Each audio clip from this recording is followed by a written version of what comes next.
Kung mahilig kayo sa isekai anime, try nyo rin tong As a Reincarnated Aristocrat, I'll use my appraisal skills to rise in the world.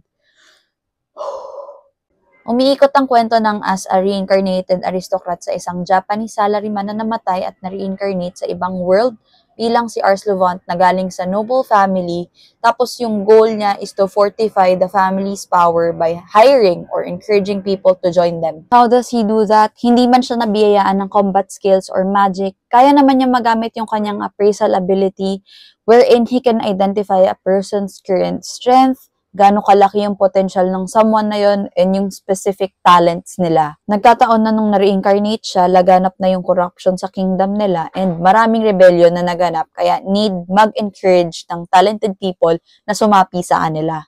Nga pala yung story nito galing initially sa light novel, tapos inadapt sa manga, then later on ginawang anime, which is now na yun nga yung napanood ko. Saktong-sakto din kasi kalalabas lang ng season 2 nito sa Netflix, kaya if may time kayo, watch nyo na rin. And that's it for me, mga moms. Bye!